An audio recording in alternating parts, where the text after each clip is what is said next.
Bonsoir à vous tous qui vous êtes connectés pour suivre ce webinaire.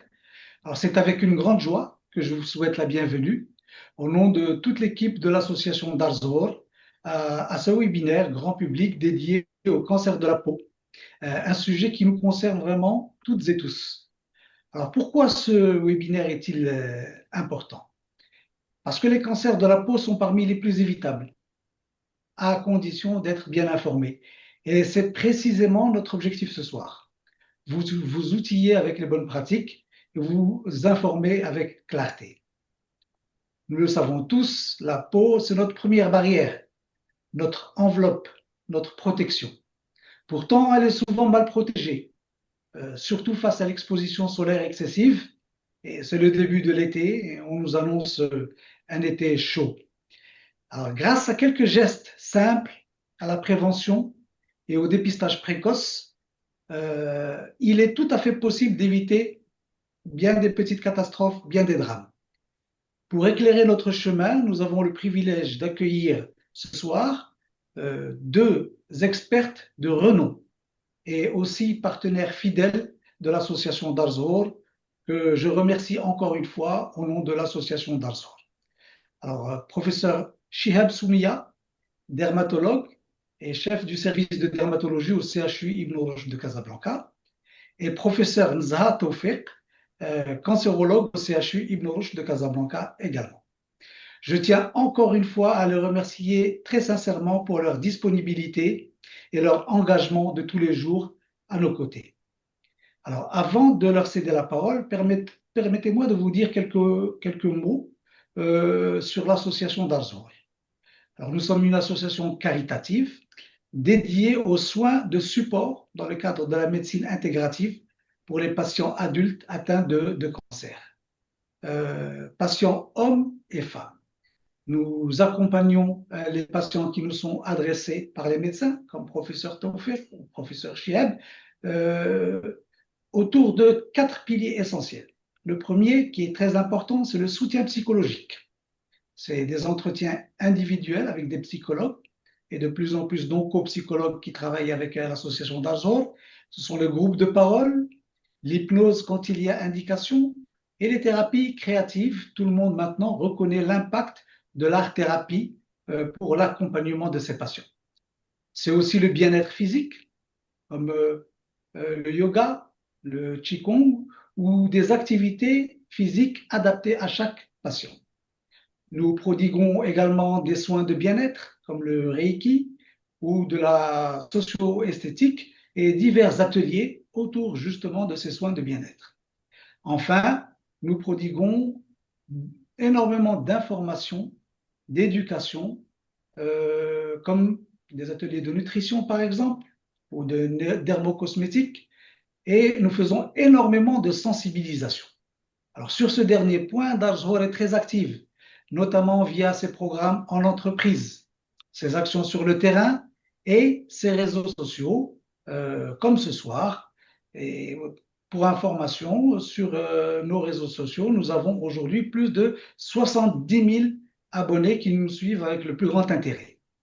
Alors, le webinaire de ce soir s'inscrit justement dans notre mission d'éducation à la santé, avec toujours le même credo, la même conviction. Informer, sensibiliser, c'est aussi protéger. Alors, encore une fois, merci à vous tous pour votre présence ce soir. Votre participation est un acte de prévention et un geste de solidarité. N'hésitez pas à poser vos questions dans le chat ou dans l'onglet questions-réponses. Elles seront prises en compte pendant la session interactive en fin de présentation. Je vous souhaite un excellent webinaire et sans plus attendre, je cède la parole à notre première intervenante, professeur Shihab Soumia. Merci, Monsieur Mouhoub. Je tiens donc à remercier le Daxor de nous avoir invités. Et sans plus tarder, je passe donc à cette communication sur peau et soleil. Alors, le plan qu'on va adopter donc, serait le suivant. On va parler du spectre solaire avec la pénétrance des UV dans la peau, les effets bénéfiques du soleil, les effets néfastes, les facteurs de risque, bien sûr, des cancers de la peau, donc qui sont essentiellement provoqués par l'exposition au soleil et on va finir par donc, la prévention, en particulier la photoprotection. Alors, je commencerai par le spectre solaire. Comme vous le voyez, donc le soleil émet donc plusieurs types de rayonnements. Ce sont des rayonnements électromagnétiques ou photons avec de différentes longueurs d'onde. Ces longueurs d'onde varient entre 290 et 3000 nanomètres et on va voir donc les UVB courts, les UVC, les rayons X, les rayons gamma, les rayons cosmiques. Tous ces rayons seront arrêtés par l'ozone et ils ont une longueur d'onde de moins de 290 nanomètres. Alors, à la surface de la Terre, donc, on va recevoir les UVB, donc ils vont être donc, à peu près avec un pourcentage de 5%, les UVA dans 95% des cas. Alors, comme vous le voyez sur cette diapositive, donc, les UVB vont pénétrer, mais ils vont, au niveau de la peau, mais ils vont rester superficiels, au niveau juste de l'épiderme, alors que les UVA, ils vont pénétrer beaucoup plus profondément jusqu'au derme. Alors, l'effet du rayonnement solaire au niveau de la peau, on a 80% donc, de ces effets qui sont donc déclenchés par les UVB et 20% sont déclenchés par les UVA. Alors, quels sont les bénéfices, donc risque du soleil? Alors, bien sûr, le soleil, il est bénéfique parce qu'il participe donc à la synthèse de la vitamine D. Donc, suite à l'exposition au soleil, il y a tout un cycle donc, de fabrication de la vitamine D à partir donc, des kératinocytes de la peau. Il participe également donc, à la bonne humeur. Donc, le soleil est un antidépresseur naturel. Il permet d'améliorer certaines dermatoses et donc je pense automatiquement donc, au psoriasis et à la dermite séborréique. Par contre, les risques du soleil, c'est donc de provoquer des cancers de la peau, de favoriser le vieillissement précoce et donc des réactions de photosensibilité dans certaines pathologies, en particulier donc des maladies de système comme le lupus par exemple. Donc il y a une photosensibilité et qui fait partie des critères diagnostiques donc, de cette pathologie. Alors, quels sont les bienfaits du soleil? Donc, comme j'ai dit tout à l'heure, c'est la synthèse de la vitamine D qui est essentielle à la fixation du calcium sur les os. Alors, ça stimule notre humeur, et c'est l'action antidépressive. Il a une action sur certaines dermatoses, comme le psoriasis et la dermite séborréique, et 15 minutes par jour d'exposition solaire normalement suffisent. On n'a pas besoin de rester toute la journée exposé au soleil pour bénéficier des bienfaits du soleil. 15 minutes sont largement suffisantes. Alors, quels sont les méfaits du soleil? Vous avez le coup de soleil qui va, le coup de chaleur au coup de soleil qui va brûler la peau. Et là, ça va être sur des phototypes clairs, on va le voir tout à l'heure. Il y a l'allergie au soleil qu'on appelle des lucites et qui vont être visibles sur les régions photo-exposées. On a des patients qui vont venir, surtout en été, consulter pour un malaise, un type de brûlure au niveau des régions photo-exposées, surtout le visage et les membres supérieurs avec un prurite, et ça va être ce qu'on appelle des lucites. Il y a l'aggravation de certaines dermatoses, comme la rosacée et l'acné. Ils s'aggravent au cours de l'été. L'acné peut s'améliorer, mais après la période estivale, en début d'hiver, l'acné peut reprendre. C'est la raison pour laquelle on dit que l'acné va s'aggraver avec le soleil. Alors, il y a la diminution des défenses immunitaires. Il y a beaucoup de personnes qui vont faire de l'herpès parce que le soleil, il a une action immunosuppressive. Et même dans nos traitements qu'on met grâce, c'est-à-dire quand on propose une photothérapie pour traiter un psoriasis, un vitiligo par exemple, on cherche l'action immunosuppressive du soleil. Et c'est la raison pour laquelle le soleil, un coup de soleil très fort peut favoriser une poussée d'herpès chez certaines personnes. Vous avez le vieillissement de la peau, ça c'est connu, l'exposition qui est chronique, prolongée au cours du temps, va favoriser le vieillissement de la peau et l'apparition des rides beaucoup plus précocement. Et bien sûr, notre hantise à tous, ce sont les cancers de la peau. Et là, on va y revenir avec un peu plus de détails. Les UVA, les UVB peuvent également favoriser les cancers de la peau. Alors, la chronologie donc, des effets du soleil, alors en quelques minutes à quelques heures après l'exposition au soleil, on a la sensation de chaleur, la pigmentation immédiate, et bien sûr, si l'exposition est intense et courte dans le temps, on aura donc le coup de soleil. En quelques jours à quelques mois, vous allez avoir le bronzage, l'épaississement donc, de l'épiderme. Cet épaississement, c'est ce qui explique l'amélioration de l'acné donc l'été, parce qu'il y a cet épaississement qui cache les boutons. Mais dès qu'il y a, donc, dès que l'automne arrive, donc l'épaississement disparaît et donc les boutons d'acné peuvent réapparaître. Au bout de quelques années d'exposition prolongée, bien sûr, donc il y aura l'apparition du vieillissement cutané et donc l'apparition des cancers de la peau. Alors, l'apparition donc de ces anomalies est inversement proportionnelle au phototype donc de la peau.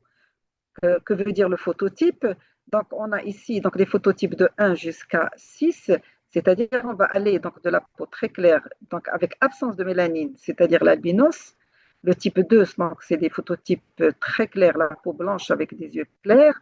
Le phototype 3, donc c'est un phototype plus ou moins donc, mat. Et donc le phototype 3, 4, 5, ce sont des phototypes qui sont présents dans le pourtour méditerranéen. Donc, bien sûr, les phototypes 5, 6, donc c'est plutôt donc l'Afrique et l'Afrique noire. Et donc, les phototypes, en particulier 2, donc c'est les phototypes donc des Caucasiens, donc des Européens. Et bien sûr, donc avec le soleil, donc les phototypes les plus clairs, ils sont plus exposés à faire les lésions précancéreuses à type de kératose actinique, bien sûr, de l'antigo solaire, l'antigo malin, mélanome et donc carcinome. Alors, quels sont les facteurs de risque donc, les autres facteurs de risque, vous avez donc le bronzage et la présence de lésions précancéreuses. Avec une exposition qui est prolongée dans le temps et avec l'âge, on va voir apparaître des lésions un petit peu rugueuses, donc sur la peau qui est exposée au soleil, en particulier donc le visage, donc le dos des mains et donc chez les hommes qui sont chauves sur le cuir chevelu. Alors, c'est ce qu'on appelle des kératoses actiniques qui peuvent se transformer en carcinome épidermoïde.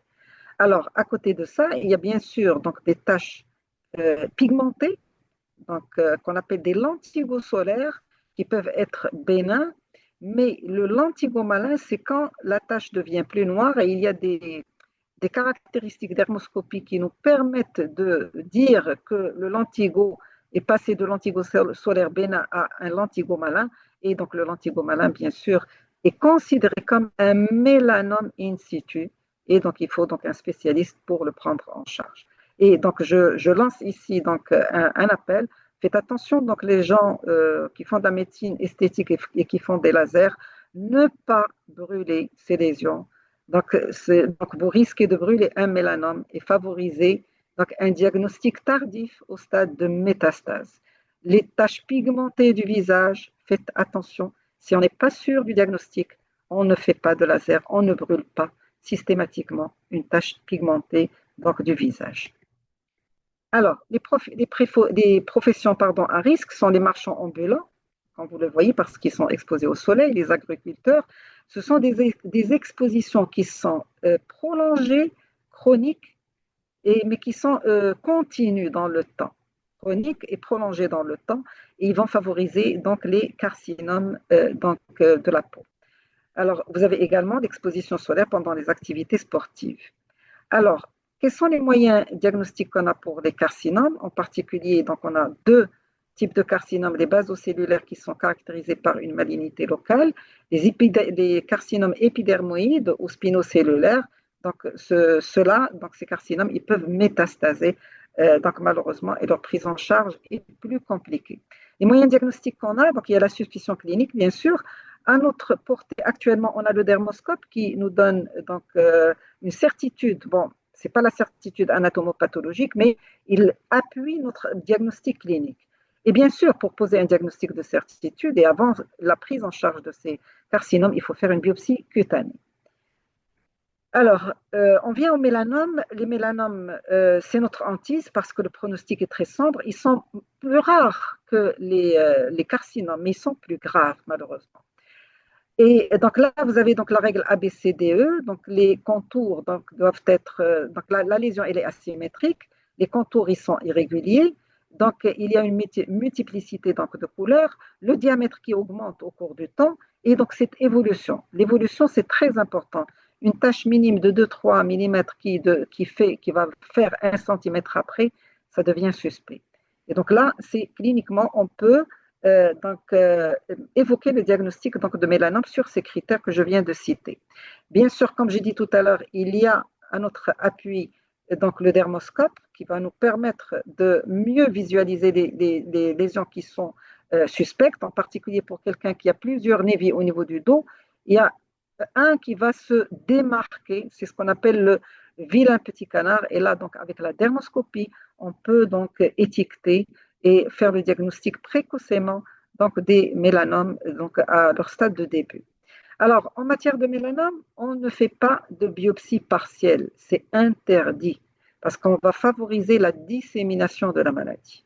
Il faut faire une biopsie exérèse d'emblée avec une marge de 0,5 cm au départ. Mais dès qu'on a donc, le résultat histologique de mélanome, donc là, il faut élargir donc, l'exérèse. Tout à l'heure, Madame Sofer va en parler, donc de 1 jusqu'à 2 cm donc selon donc, le resto donc, de la lésion. Alors, comme j'ai dit tout à l'heure, l'exposition chronique et prolongée va favoriser les carcinomes, alors que l'exposition aiguë type coup de soleil va favoriser donc, les mélanomes qui sont plus rares, mais malheureusement beaucoup plus graves. Avant de passer donc à la prévention, comment éviter donc, ces méfaits donc, du soleil, donc, je vais passer la parole à Madame professeure Nzhat Sofer qui va vous parler du traitement des cancers donc, de la peau. À vous la parole, Madame Sofer. Merci beaucoup, professeur Chihab.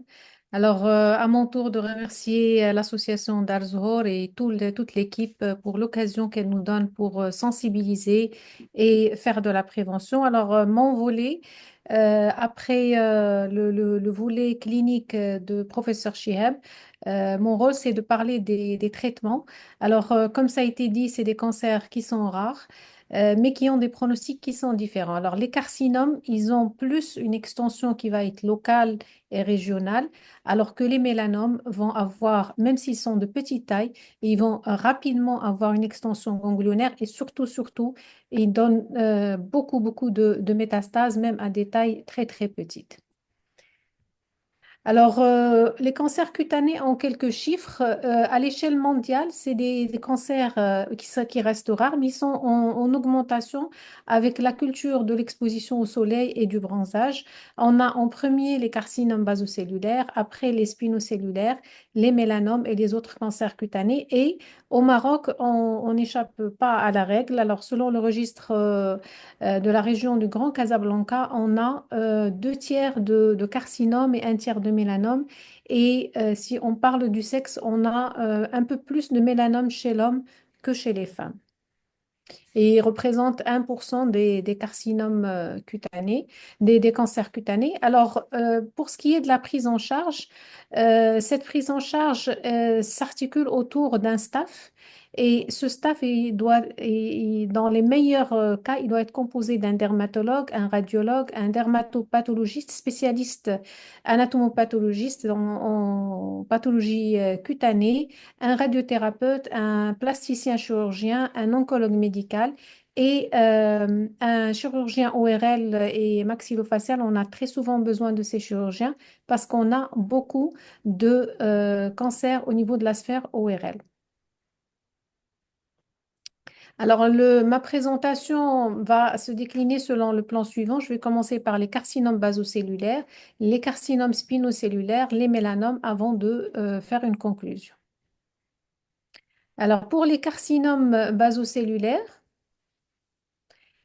c'est des carcinomes qui donnent très rarement des extensions ganglionnaires, exceptionnellement des métastases à distance. Le plus souvent, c'est des cancers qui restent localisés, qui vont grossir localement, qui peuvent détruire localement, évoluer dans les structures avoisinantes. La chirurgie, c'est le traitement standard pour les formes localisées. Alors, cette chirurgie obéit à des règles et normalement, il faut enlever le carcinome basocellulaire avec un minimum de 3 à 5 mm de marge étudier la pièce opératoire en anatomopathologie. Si on respecte les règles carcinologiques, on a très peu de rechutes à 5 ans. On a entre 1 et 8 de rechutes locales à 5 ans. Et si les marges sont insuffisantes, bien sûr, si on discute le dossier en réunion de concertation pluridisciplinaire, il ne faut pas hésiter à reprendre chirurgicalement pour donner les meilleures chances de guérison aux patients. Alors vient après la radiothérapie. Alors la radiothérapie, elle va s'articuler autour de la chirurgie et ces indications, elles découlent d'une discussion pour une chirurgie première. Alors si le patient refuse la chirurgie, pour des raisons esthétiques ou fonctionnelles, si la lésion elle a un volume qui fait que il va avoir un impact esthétique ou fonctionnel, les patients peuvent refuser. Donc, on peut faire de la radiothérapie. On va faire de la radiothérapie quand les marges chirurgicales sont économiques. J'ai parlé de 3 à 5 millimètres. Donc, si ces marges ne peuvent pas être respectées et si on est dans une zone où l'impact fonctionnel ou esthétique va être important, et notamment dans la sphère ORL, à côté des yeux, du nez, de la cavité buccale, des zones un petit peu délicates. Donc, on peut faire de la radiothérapie. Et puis, des fois, la chirurgie n'est pas possible, soit pour des conditions générales. Généralement, les cancers cutanés, on les voit très souvent chez des patients de plus de 75 ans, même ici au Maroc. Alors, on peut avoir des contre-indications liées à des comorbidités cardiaques, pulmonaires, hépatiques ou rénales. Des fois, on a une extension telle qu'on ne peut pas faire la chirurgie, notamment quand la tumeur va envahir des structures vasculaires et ou neurologiques. Et donc, la radiothérapie, c'est une arme qui peut être utilisée avec des taux de rechute à 5 ans entre 3 et 8 qui sont très satisfaisants, très peu d'effets secondaires avec un bon résultat esthétique. Alors, dans les formes qui vont dépasser les capacités ou les prouesses de la chirurgie et de la radiothérapie, les formes localement avancées et les formes métastatiques, la recherche a permis de découvrir une anomalie génétique à la surface de la cellule du carcinome basocellulaire. Et cette anomalie, elle est liée à deux récepteurs qui sont situés à la surface de la cellule du carcinome cutané basocellulaire ou spinocellulaire. Alors, comme vous voyez ici, le récepteur bleu, normalement, il va être actif pendant la vie embryonnaire. Il va stimuler le récepteur en marron ici. Et une fois qu'il est stimulé, le récepteur va envoyer un signal à l'intérieur de la cellule vers le noyau qui va lui demander de se multiplier. Et ce processus va fonctionner jusqu'à la naissance. Après la naissance, ce récepteur bleu va être inhibé et on n'aura plus l'activation de ce récepteur marron. Alors, pour les raisons de facteurs de risque qui ont été précédemment décrits, on va avoir l'apparition du cancer et dans les carcinomes basocellulaires, on va avoir cette activation de ce récepteur marron qui ressemble à un hérisson et c'est pour ça qu'on les a appelés les inhibiteurs de Hedgehog. Hérisson en anglais. Donc, ce récepteur-là, on a découvert un médicament qui peut le bloquer et par conséquent, une fois qu'il est bloqué, ben, il va bloquer tout le signal qui va aller à l'intérieur de la cellule vers le noyau et bien sûr, il va bloquer la multiplication cellulaire et la croissance tumorale. Je parle du vismodégib et du sonidégib. Alors, ces molécules, donc ces deux molécules, ils ont été étudiées diapositive. Donc, ces molécules, le vismodégib a été étudié dans cette étude-là et on l'a utilisé dans les formes localement avancées et les formes métastatiques. Donc, à gauche, dans le diagramme de gauche, on voit que on a un taux de réponse entre complète et pathologique de 43% et pratiquement un malade sur 5 a une réponse un malade sur 5 a une réponse complète, comme on le voit sur l'histogramme, et puis surtout sur les barres qui vont vers le bas. Donc, dans les formes localement avancées, on a une réponse très, très importante. Dans les formes métastatiques, on a un taux de réponse de 30%. 30% de malades donc, vont répondre et puis on va avoir 50% des malades vivant à pratiquement 3 ans, ce qui est quelque chose de très très important. Et aujourd'hui, c'est un standard. Grâce à cette étude, le vismodégib a été commercialisé pour être utilisé dans les formes localement avancées et métastatiques. Alors, deuxième révolution dans la prise en charge des cancers cutanés, c'est l'avènement de l'immunothérapie. Alors, l'immunothérapie, c'est un traitement qui est complètement différent de la chimiothérapie par le principe ou le mécanisme d'action. Alors, on sait que la cellule cancéreuse qu'on voit ici en violet, cette cellule cancéreuse, elle va, une fois qu'elle est née, elle va développer une liaison avec le lymphocyte. Elle va bloquer le lymphocyte. Et c'est ainsi que le cancer va avoir ce phénomène d'échappement au système immunitaire de l'individu et il va continuer à proliférer. On a découvert que le fait de libérer cette liaison entre la cellule cancéreuse et le lymphocyte grâce à des anticorps qu'on appelle anti-PD1 quand on va cibler le récepteur du lymphocyte ou anti-PDL1 quand on va cibler le récepteur de la cellule cancéreuse, eh ben, le fait de casser cette liaison, il va permettre au lymphocyte de se libérer, de reconnaître la cellule cancéreuse et de la détruire. Alors du coup, c'est le propre système immunitaire qui a été stimulé, qui a été libéré par ces produits d'immunothérapie qui va attaquer le cancer et qui constitue aujourd'hui une révolution dans le traitement du cancer et dans les cancers cutanés en particulier. Alors ici, je parle de sémiplimab qui a été étudié dans les carcinomes basocellulaires et vous voyez donc un taux de réponse objective de 30%, 31%, 6% de réponse complète et on a 84% de patients vivants à 12 ans. À 12 mois, pardon, ce qui est exceptionnel dans ces carcinomes qui sont quand même relativement résistants à la chimiothérapie, comme on le voit sur la courbe. Donc, de très, très bons donc, résultats grâce à cette immunothérapie et grâce au sémiplimab qui est aujourd'hui un standard dans les formes localement avancées ou métastatiques. Alors, une nouvelle technique utilisée dans les carcinomes cutanés en général, que ce soit les spinaux ou les basocellulaires, c'est l'électrochimiothérapie. Alors, cette technique consiste à injecter des électrodes en pleine tumeur et à côté donc de ces électrodes, elles vont créer un courant, donner une impulsion d'un courant électrique. Ce courant, il va créer des perturbations au niveau de la membrane de la cellule et il va la rendre plus perméable. Et une fois qu'on injecte soit en local ou en systémique un produit de chimiothérapie, comme on le voit sur la seringue rouge, ce produit de chimiothérapie, grâce à cette perméabilité accrue de la cellule, il va permettre l'intégration de la molécule, des molécules de chimio à l'intérieur de la cellule et il va détruire des cellules localement. Alors, ce traitement, cette électrochimiothérapie, cette combinaison de courant électrique et de produits de chimio a été utilisée d'abord d'une manière palliative contre la douleur, contre l'hémorragie, contre donc l'évolution locale. Et après, elle a été même comparée à la chirurgie. Et quand vous le voyez sur l'histogramme de droite, donc sur les différents carcinomes cutanés sur lesquels elle a été utilisée, on a un taux de réponse complète de 71% et un taux de réponse objective de 86% qui combine entre réponse complète et réponse partielle. Ouais. Oui. Donc, suivant. Oui, excusez-moi, tant que Oui, Donc, maintenant, je vais parler des carcinomes spinocellulaires.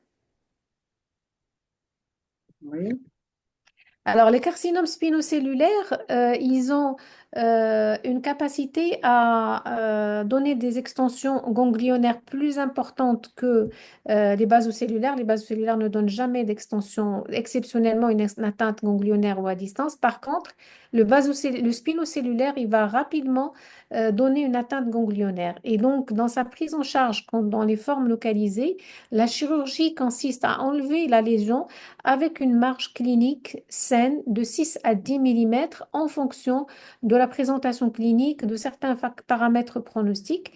Et quand on a une atteinte ganglionnaire clinique, des adénopathies palpables ou bien radiologiques, il faut associer un curage ganglionnaire systématiquement avec la chirurgie d'emblée dans les formes localisées pour donner les meilleures chances de guérison. La radiothérapie s'articule autour de la chirurgie. Alors, on peut la faire quand le patient refuse la chirurgie pour des raisons esthétiques ou fonctionnelles, quand la chirurgie est contre-indiquée pour des raisons anesthésiques, de comorbidité, quand on a une extension locale, vasculaire, neurologique ou bien qui va occasionner un handicap fonctionnel important. Quand on a des marges économiques, il ne faut pas hésiter à donc proposer une reprise. Et si la reprise n'est pas possible, faire une radiothérapie. Et enfin, l'atteinte ganglionnaire, elle va être faite surtout dans les localisations TTQ, où on a beaucoup d'atteintes ganglionnaires avec rupture capsulaire. On peut la faire aussi même pour les lésions du tronc, où on a aussi quand on a une atteinte ganglionnaire associée.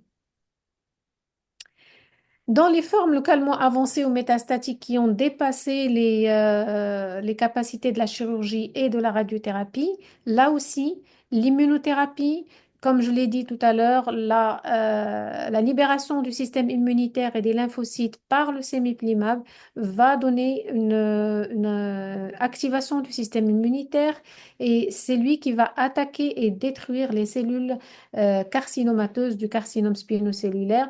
Là, l'étude qui a démontré l'efficacité du sémiplimab en première ligne, on a pratiquement une PFS à 53% à un an, c'est-à-dire un malade sur deux qui était contrôlé par le traitement à un an, donc du début de cette immunothérapie. Et je rappelle que l'immunothérapie donne des effets secondaires tels que des allergies qui sont complètement différents de la chimiothérapie et elle reste quand même très très bien tolérée par rapport aux produits qui sont commercialisés au Maroc. Alors, j'en arrive à la troisième localisation, le mélanome. Et là, vous allez voir que les principes thérapeutiques et le pronostic ne sont pas les mêmes. Alors, la chirurgie reste le traitement de base du mélanome localisé. Je rappelle, comme a dit Madame Chihab, jamais de biopsie, jamais de destruction d'une lésion noirâtre au risque de laisser passer le diagnostic précoce d'un mélanome et de mettre en jeu le pronostic vital du patient. Donc, quand on fait une biopsie exérèse, des marges minimum de 5 mm, comme vous le voyez, plus le diamètre du mélanome grossit, plus on a des marges.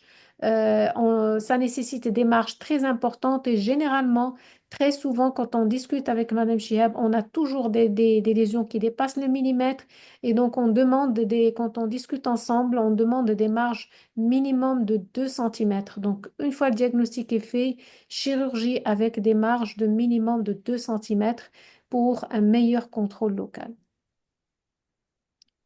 Alors, une fois le diagnostic est fait, le bilan d'extension du mélanome, il est complètement différent des autres carcinomes. Là, on utilise le PET scan, qui est une imagerie hybride avec un produit radioactif. Et pourquoi? Parce que le mélanome peut donner des atteintes qui peuvent passer complètement inaperçues au scanner. Et donc, on a besoin, dès le diagnostic, d'un PET scan qui va explorer tout le corps, tout l'organisme, et bien sûr complété par une IRM cérébrale parce que comme vous le voyez sur le PET scan, le produit du PET scan, il est absorbé à 100% par le cerveau, donc on ne peut pas explorer un cerveau.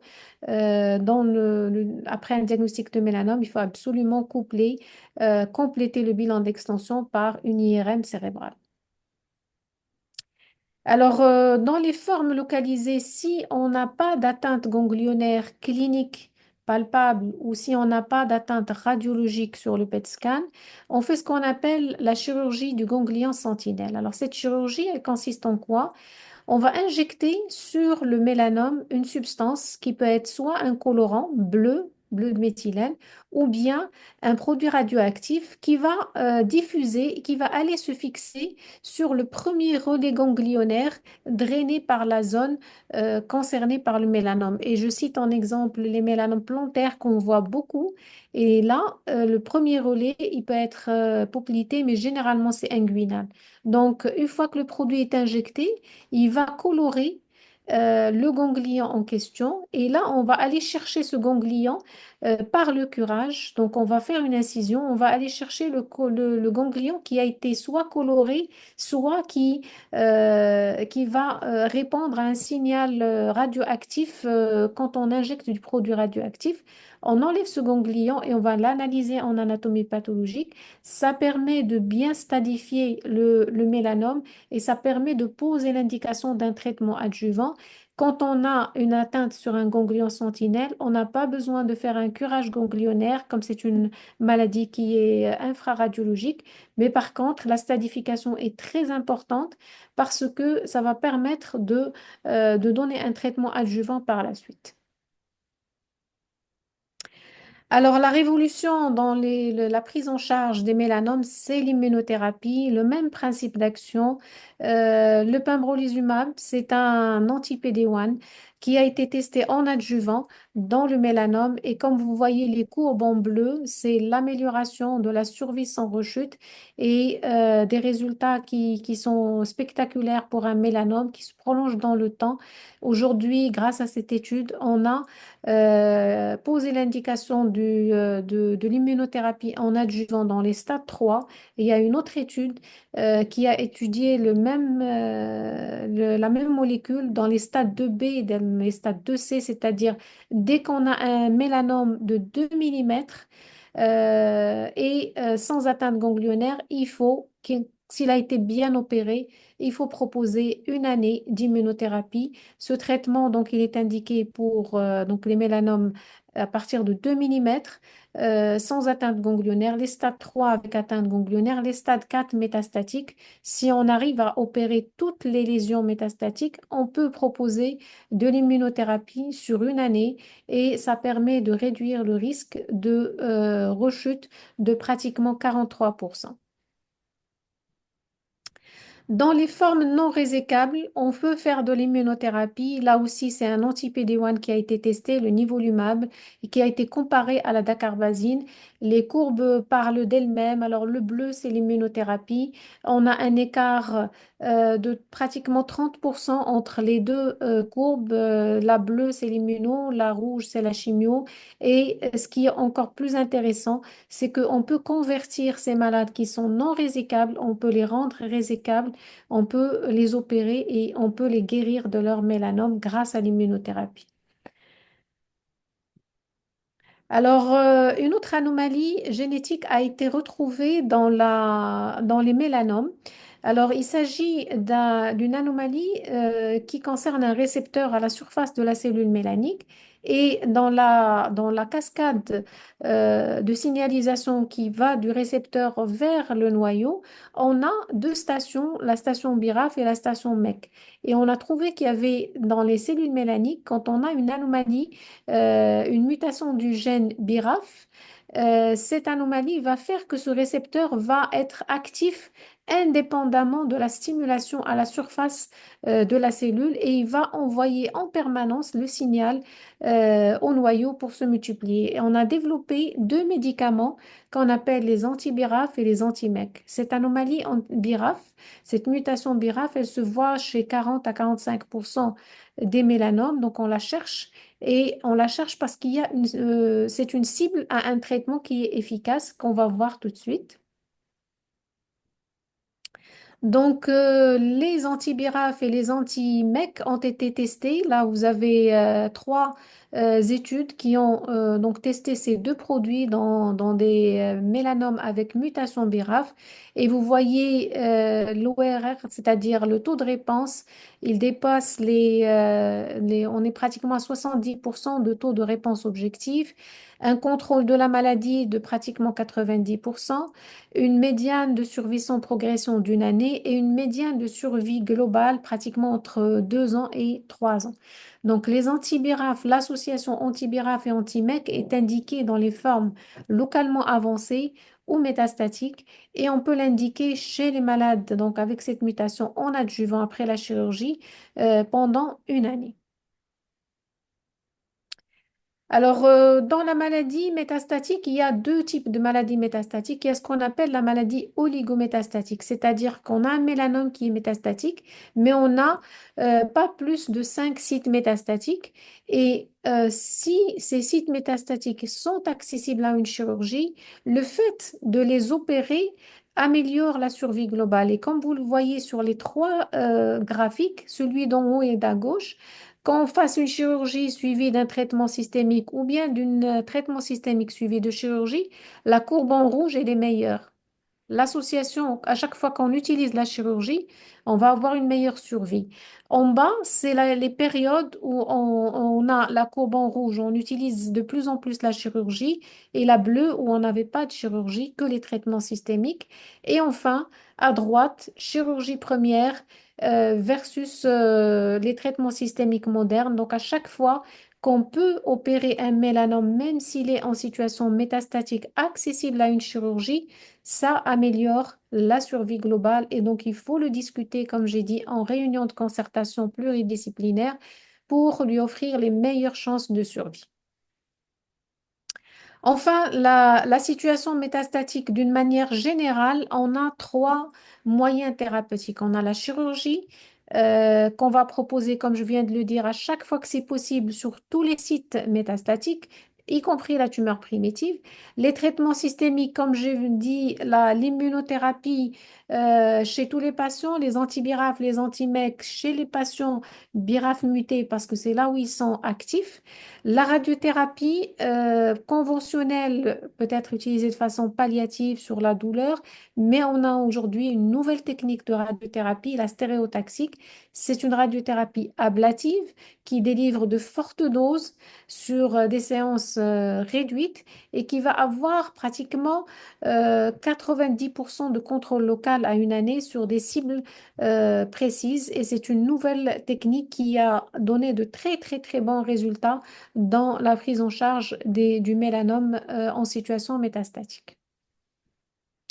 Alors, comme je disais, la radiothérapie stéréotaxique, c'est une nouvelle technique d'irradiation, des doses très élevées sur ce qu'on appelle des doses ablatives, qu'on peut utiliser sur des métas cérébrales avec un très bon contrôle local des métastases osseuses sur les parties molles. Une autre révolution, c'est l'association entre l'immuno et la radiothérapie qui a démontré d'excellents résultats avec une synergie entre les deux. La radiothérapie détruit les cellules, libère des antigènes et le système immunitaire stimulé par l'immunothérapie va reconnaître ces cellules et va les dégrader et va donner les meilleures chances de survie, même en situation métastatique. Alors, je terminerai par dire que, comme je l'ai dit et je l'ai démontré, il y a eu beaucoup de progrès thérapeutiques dans les cancers cutanés d'une manière générale qui ont concerné les volets, que ce soit de la chirurgie, avec la chirurgie reconstructrice, la chirurgie plastique. Ça a permis d'élargir les indications de la chirurgie, la radiothérapie, comme on vient de le voir, les traitements systémiques avec les inhibiteurs de H-Dog, les antibirafes et les anti-MEC, l'immunothérapie. Mais cela dit, le meilleur traitement reste la prévention et la prévention contre les méfaits et les dangers du soleil sur la peau. Et sur ce, je donne la parole à professeur Chihab pour aborder le volet de la prévention. Merci Madame Touffer pour cette excellente présentation. Et donc, bien sûr, si on veut éviter toute cette escalade thérapeutique avec surtout un coût qui est exorbitant, on peut en parler en discussion, donc il vaudrait mieux prévenir. Alors, pour prévenir, il faut donc se protéger. Une partie donc, de la prévention, donc, c'est donc, le fait de se protéger donc, du soleil. Alors, comment se protéger du soleil? Alors, on doit se protéger quand les UV sont les plus intenses. Alors, en particulier en été et quand le soleil est au midi, en particulier entre 11 heures et 16 heures de l'après-midi. C'est là où il y a le maximum donc, de rayons ultraviolets qui vont arriver au niveau de la Terre, sur la Terre, et qui vont être néfastes en général pour la peau. Alors, bien sûr, les UV sont les plus intenses au niveau de la région méridionale, comme vous le voyez. Nous, on est un petit peu loin, mais avec le réchauffement climatique, toute la planète actuellement est donc surchauffée et donc le soleil, donc avec ses UVA, ses UVB, atteint donc la Terre et donc si elle atteint la Terre, il va atteindre également les humains. Alors, attention à la réflexion, et là, donc, je fais ce petit rappel. Quand le soleil arrive au niveau sur l'herbe, par exemple, 10% sont réfléchis. 10% du rayonnement est réfléchi. Au niveau du sable, il y a 15% qui sont réfléchis. Sur l'eau, si vous êtes en piscine, par exemple, ou sur la mer, vous avez donc 20% des rayons qui arrivent sur l'eau sont également réfléchis.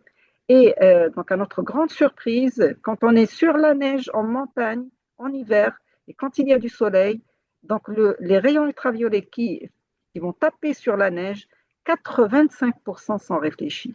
Et donc là, sur le plan pratique, donc les gens qui vont au sport d'hiver, sur la neige, ils reviennent bronzés.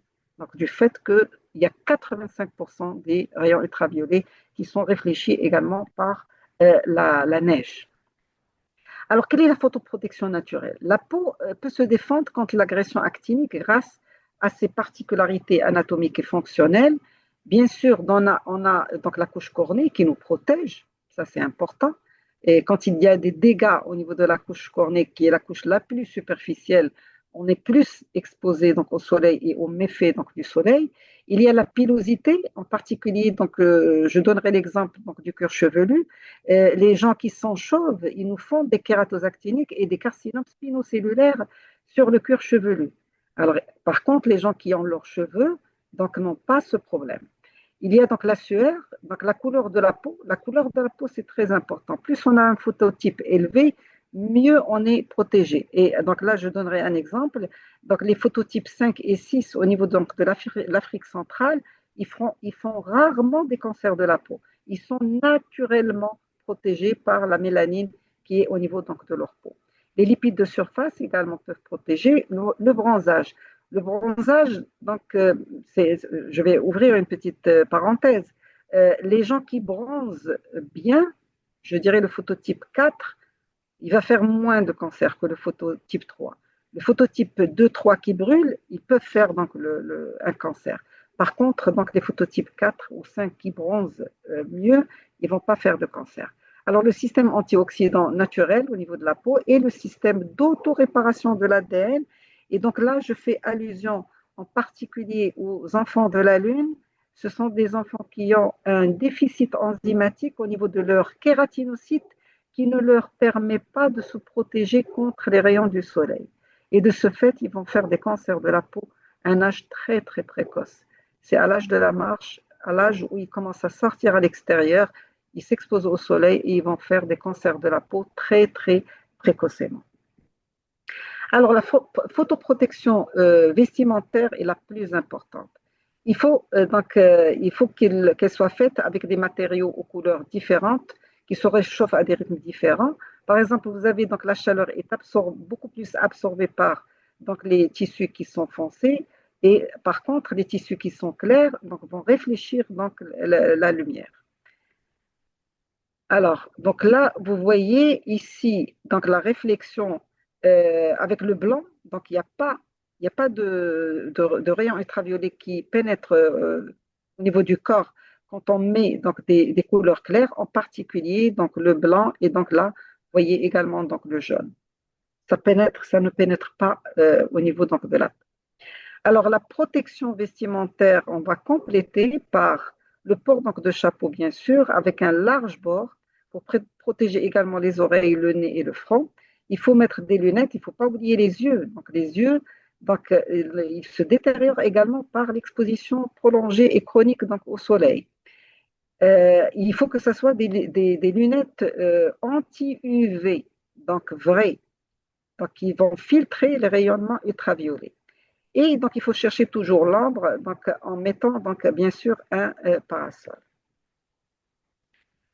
Alors, par la suite vont venir les photoprotecteurs topiques. Donc, c'est des produits de protection solaire qu'on appelle écran solaire. Ce sont des molécules qui vont s'opposer à la pénétration de la lumière à partir donc d'un SPF, d'un indice de filtration donc de 30 jusqu'à 50. Alors, quelles sont les qualités requises pour un photoprotecteur topique? Il faut qu'il soit efficace contre les UVB et les UVA, mais également la lumière visible. Il faut qu'il pénètre sur une photoprotection durable. Et il faut qu'il soit inoffensif, bien toléré, stable à l'air, à l'humidité et à la chaleur.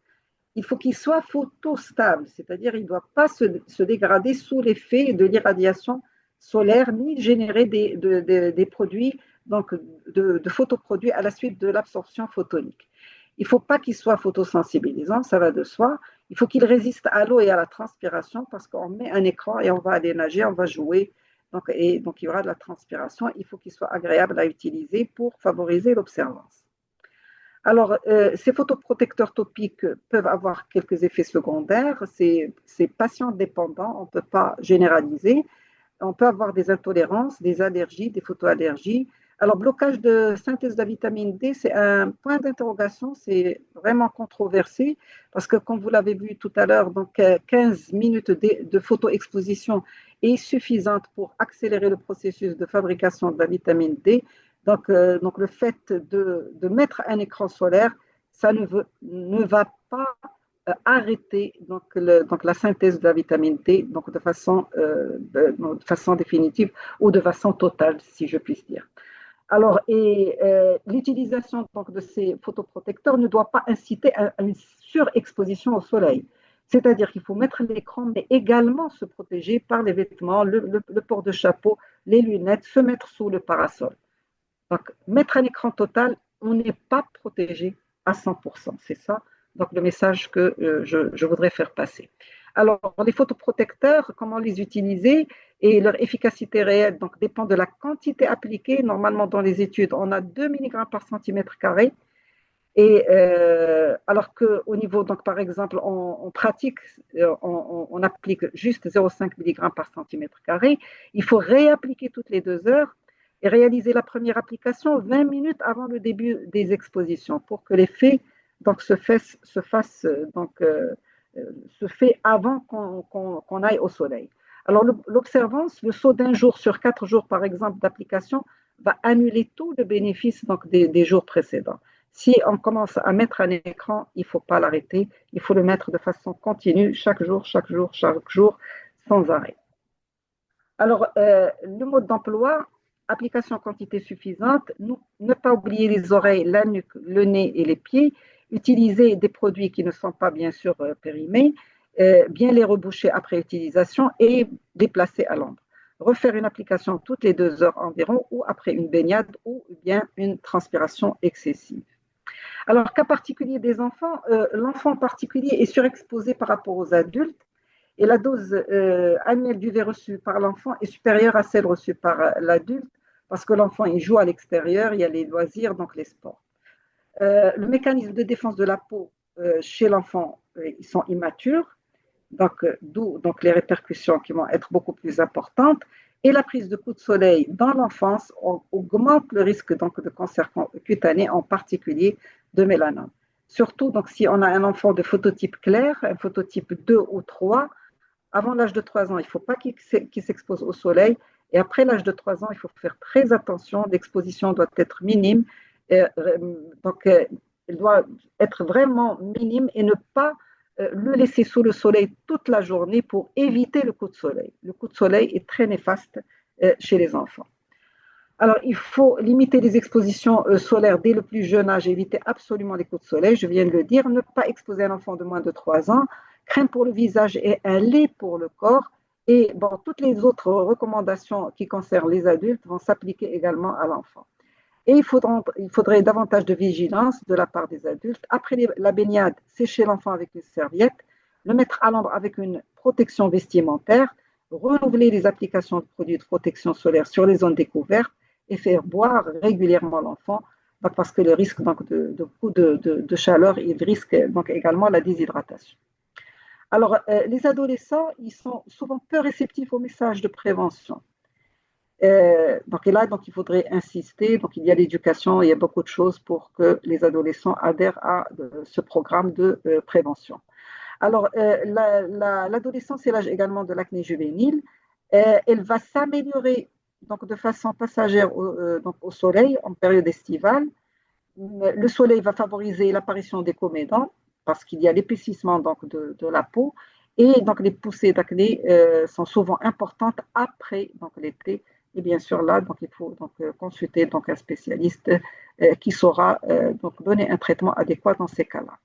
Alors, pour récapituler, la photoprotection doit faire avant tout appel à la limitation du temps d'exposition au soleil et à la protection vestimentaire, qui sont les moyens les plus sûrs et les moins chers.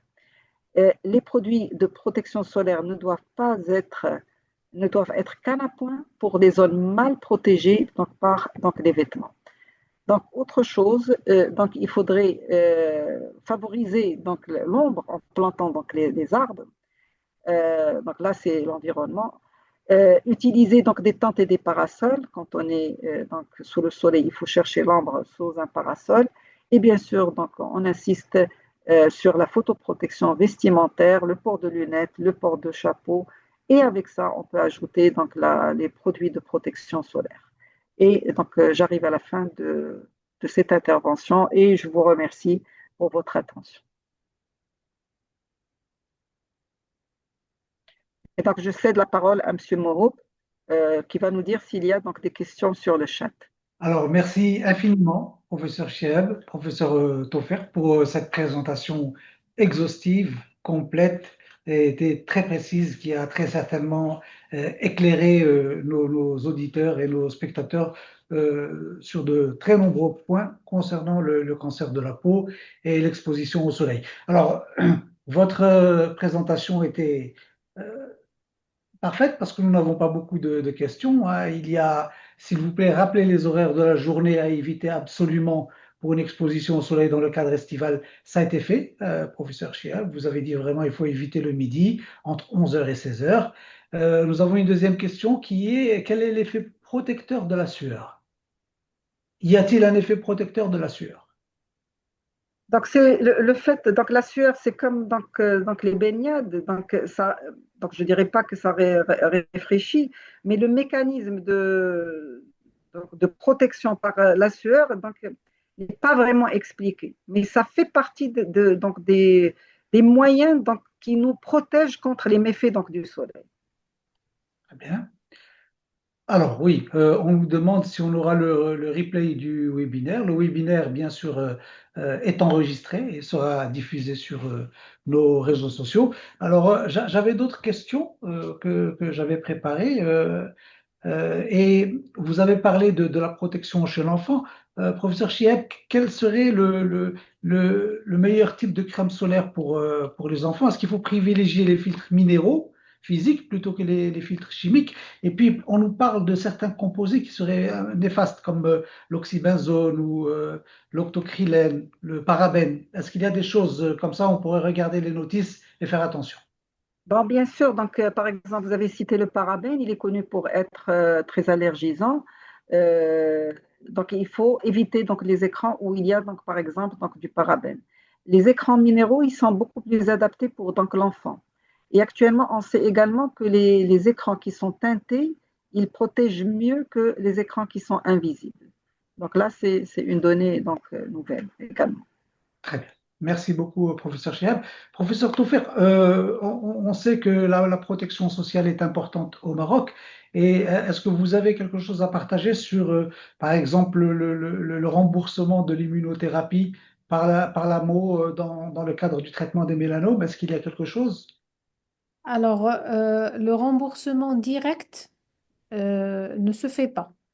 Par contre, dès que j'ai des dossiers, même les collègues ont fait une demande à l'ANAM et on a des réponses et j'ai de plus en plus de réponses en adjuvant. J'ai des patients maintenant en cours d'adjuvant enfin de traitement d'immunothérapie.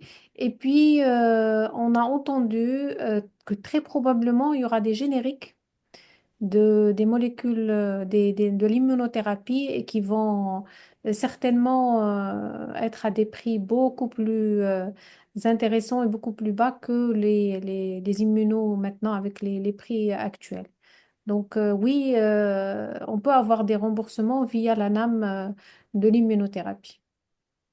Merci, professeur. Une question dans le groupe. Y a-t-il des photoprotecteurs topiques cancérigènes? Non, à ma connaissance, non. Très bien. Et comment faire le choix entre un écran minéral et un écran organique? Je pose des questions telles que posées, hein. Ça dépend. Donc, l'écran minéral, il est un peu plus difficile à étaler. Ça dépend de c'est-à-dire du besoin donc de chacun. C'est-à-dire on peut bien tolérer un écran minéral et ne pas tolérer un écran organique. C'est patient dépendant. Je ne peux pas donner une réponse définitive. Les deux sont valables et les deux protègent sans aucun problème. Mais faire le choix entre un ou l'autre, ça dépend de la texture. Si on aime bien la texture donc, du minéral, on va aller vers le minéral. Ça ne pose pas de problème. D'accord, ce serait surtout une question de texture. Euh, Professeur, est-ce qu'il y a des centres spécialisés dans la prise en charge du mélanome ou ça reste comme de nombreux cancers, un traitement multidisciplinaire avec dermatologue, cancérologue, éventuellement anapathe, etc. Alors, j'ai parlé de la réunion de concertation pluridisciplinaire. Tout à Nous fait. en avons une au CHE avec professeur Chihab et qui a vu le jour bientôt 8 ans, depuis 2017, je pense, la première journée de table ronde sur le mélanome. On a donc élaboré une RCP, on discute les dossiers en RCP et ça nous a permis vraiment de transformer la prise en charge. Et c'est intéressant de se retrouver en tant qu'expert autour d'une table et de discuter les patients. Ça permet vraiment de changer le pronostic. Et ça a été démontré à l'échelle internationale. Donc voilà, pour nous, à Casablanca, il y a une RCP dédiée à la prise en charge des cancers cutanés et les mélanomes en particulier. Merci, professeur. Alors, est-ce que vous avez, professeur Toufik, des recommandations particulières concernant un dépistage systématique chez les patients immunodéprimés ou avec antécédents familiaux? Ou par exemple, est-ce qu'il faut demander des tests de mutation génétique, comme le BRAF ou le NRAS dans le mélanome? Et est-ce que ces tests de mutation peuvent-ils aider à choisir le traitement le plus adapté? Alors, un dépistage, oui, une surveillance, surtout chez les immunodéprimés, oui. Une consultation chez le dermatologue parce que l'immunodépression peut entraîner l'apparition de cancers cutanés en général. Euh, alors, pour ce qui est des tests, en fait, les tests, on les fait une fois que la tumeur est là, c'est-à-dire une fois que le mélanome est là. On cherche la mutation BRAF parce que ça permet de cibler de choisir un traitement. Ça donne une idée, c'est-à-dire qu'elle nous dit que ce mélanome va répondre aux anti-BRAF et les anti-MEC. Maintenant, si on a utilisé un traitement qui n'a pas marché, c'est-à-dire les traitements dont on dispose et n'ont pas marché, il reste le NGS, le New Generation Sequence, c'est-à-dire on fait une analyse ADN du mélanome et on va chercher est-ce qu'il y a une anomalie génétique qu'on peut cibler par un traitement qui est disponible. Merci, professeur. Une question d'un dermatologue euh, d'Algérie, un frère algérien, c'est quel est l'impact des fonds de teint sur l'exposition solaire, professeur Chiab? Un fond de teint. Oui, Donc, à mon avis, donc, il va arrêter lui aussi donc l'absorption des rayons UV. Mais il vaudrait mieux donc mettre un écran et après mettre un fond de teint. d'accord. Donc, les pigments qu'il y a dans le fond de teint, ils vont réfléchir donc les rayons UV. Et donc, je profite pour ajouter autre chose pour les écrans minéraux. Comme j'ai dit tout à l'heure, bon, ça dépend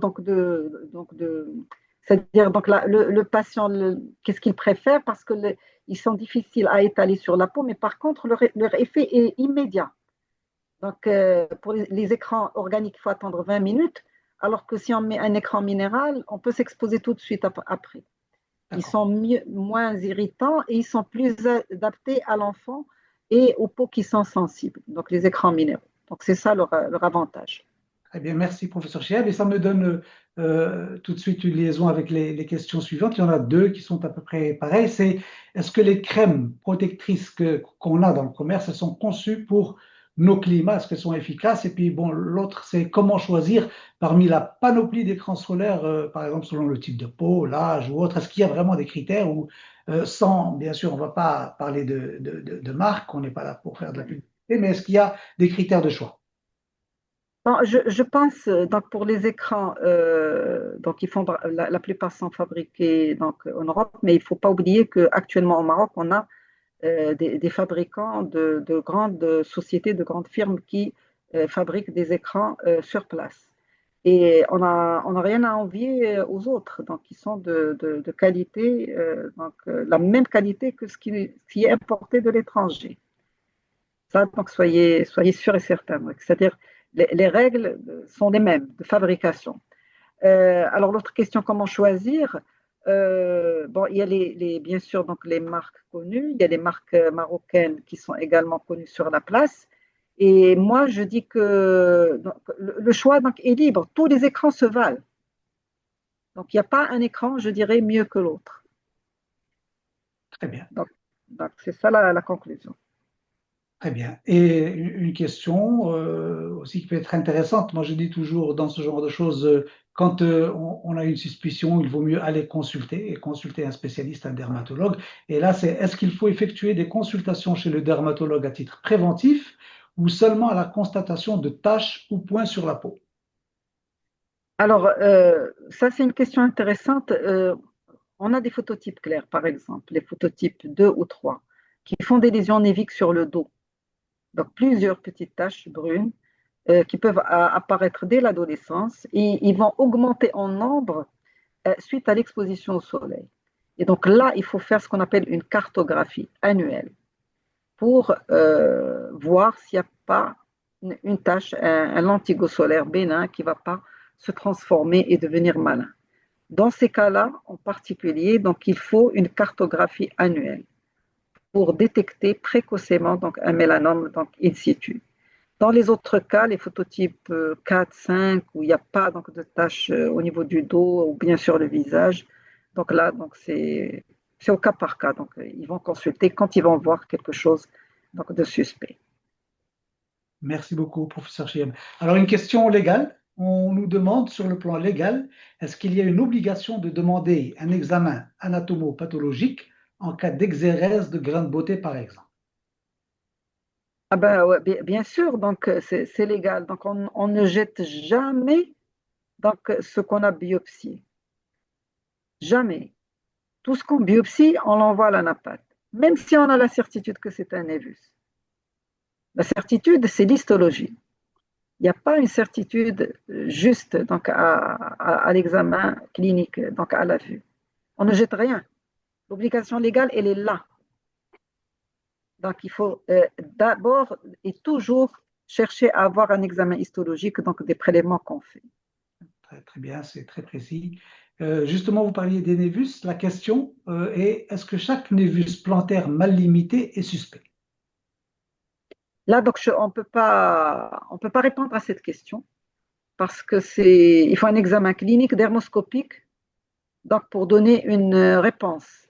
Parce que sur le plan pratique, des lésions pigmentées de la plante du pied sur des zones de pression qui peuvent être suspects cliniquement, à la dermoscopie ou bien à la biopsie, donc on va trouver des névis donc bénins. On peut trouver donc des lésions bénignes. Par contre, s'ils ne sont pas sur des zones de pression, et même apparemment donc bénins, si on fait une histologie, on peut trouver des surprises. Donc c'est au cas par cas. On ne peut pas répondre à cette question de façon précise. Merci, professeur. Et une question directe, simple, est-ce qu'il faut s'inquiéter pour une verrue sur le nez? Une verrue sur le nez, donc là aussi on ne peut pas répondre. Verrue banale, bon non, on ne va pas s'inquiéter. Mais on a donc des carcinomes verruqueux. Euh, une verrue, on fait une dermoscopie pour s'assurer vraiment est-ce que c'est une verrue ou bien est-ce que c'est autre chose. On a des boènes qui peuvent être verruqueux. Boènes, c'est des carcinomes in situ. Donc là, il y a l'examen clinique, l'examen dermoscopique qui va nous faire la différence entre une verrue banale et un Bowen, par exemple. D'accord. Beaucoup de questions sur les crèmes, celle-là aussi très précise. Comment savoir que c'est une crème minérale? Ah ben c'est écrit avec écran minéral. D'accord. C'est écrit sur l'étiquetage. Donc, la réponse est aussi simple. Alors, quelqu'un demande les prix. Il y a des prix qui sont très, très élevés. Est-ce que il y a quelque chose qui est très cher et forcément très efficace, plus efficace ou Non, ça veut rien dire, non, non. Non, ça veut rien dire. Un prix qui est raisonnable entre 100, 150 jusqu'à 200 dirhams, c'est bon, c'est raisonnable. Ce n'est donc, pas obligatoirement donc un prix élevé qui témoigne de l'efficacité ou donc du produit ou bien de sa qualité. alors, pour les auditeurs d'autres pays, autour de 15-20 euros, c'est correct pour un écran. Et là, une question aussi, peut-être on va lever un mythe. Là, j'ai lu quelque part que l'écran est aussi cancérigène, plus même que l'exposition directe au soleil. Donc, je pense que dans la fabrication donc des écrans, donc il y avait des produits suspects, mais bon, je pense qu'ils ont été retirés. Donc, ça a été débattu dans les réseaux sociaux, mais bon, il n'y a rien de concret et rien de sûr. Très bien, merci beaucoup, professeur Chihab. Alors, une dernière question, on arrive à 20h45 passé. Professeur Taufer, et peut-être aussi pour vous, professeur Chihab, est-ce que face à l'augmentation de l'incidence des cancers cutanés, vous pensez que ça serait intéressant de faire des campagnes spécifiques, en plus en milieu professionnel, par exemple dans le bâtiment travaux publics ou en milieu rural auprès des agriculteurs? Ou bien peut-être dans les sorts avec les vendeurs ambulants. Est-ce que ça aiderait un peu à sensibiliser les gens et à mieux se protéger? C'est une excellente idée. On voit beaucoup de personnes âgées, surtout dans la sphère ORL, des personnes exposées, soit dans le bâtiment ou l'agriculture. On en voit beaucoup. Ce serait très, très intéressant de continuer cette lancée de sensibilisation par rapport au soleil. Oui, oui. Très bien. Et une toute dernière question qui vient de France. Moi, je pense qu'on n'a pas de cabine à UV au Maroc ou dans nos pays. Mais pour les gens qui sont à l'étranger ou qui voyagent à l'étranger, ces cabines à UV, elles sont aussi dangereuses que l'ensoleillement naturel? Oui, donc je pense que oui. Ce sont les cabines de bronzage. Oui. Oui, oui, oui, oui. Donc, c'est pas les cabines de photothérapie ou de puvathérapie où les Pas doses les sont cabines de bien bronzage, calculées. les cabines de... Donc, ces cabines, donc, c'est des cabines pour traiter donc, des malades où donc, les doses délivrées sont bien calculées avec une augmentation très, très progressive. Ces cabines-là donc, ne posent pas de problème. C'est du médical. Par contre, les cabines de bronzage dans les salons d'esthétique, là, donc, ils peuvent être nocifs également. Ah, très bien. Alors, voilà, on a fait le tour des questions. Je vous remercie encore infiniment au nom de l'association Darzhor pour cette présentation très riche et très complète. Et je vous cède la parole une dernière fois pour peut-être un mot de la fin, une recommandation. Professeur Chiab ou professeur Tofer, vous avez la parole et on conclura. Moi, donc, je dirais protéger les enfants en bas âge, la photoprotection vestimentaire, le chapeau, donc les lunettes. Et en plus, on peut ajouter la protection par les écrans solaires. Faites attention à vos enfants en période estivale. Ne les laissez pas sous le soleil toute la journée. Donc, il faut calculer la période d'exposition, ne pas dépasser 15-20 minutes et donc chercher l'ombre donc, pour passer donc, la journée donc, de façon agréable. Donc, c'est ça ce que je conseillerais. Merci, professeur. Professeur Alors, Tofer. à mon tour de passer, enfin, je voudrais dire que, par exemple, quand on a une lésion cutanée, allez voir un spécialiste. Allez voir un spécialiste. Peut-être que c'est quelque chose de bénin, mais des fois, quand c'est quelque chose de malin, on se retrouve avec des prises en charge initiales qui sont pas optimales et qui vont impacter tout le parcours de soins par la suite. Donc, n'hésitez pas à consulter un spécialiste qui vous donnera des conseils, qui vous prendra en charge convenablement. Merci infiniment, professeur Chihab, professeur Tofer. Je remercie aussi l'auditoire qui s'est connecté et je souhaite à tout le monde une très bonne protection, tout en rappelant que le webinaire est enregistré et qu'il sera diffusé sur nos réseaux sociaux. Bonne fin de soirée à tous. Bonne fin de soirée, merci. Merci, merci. Au revoir.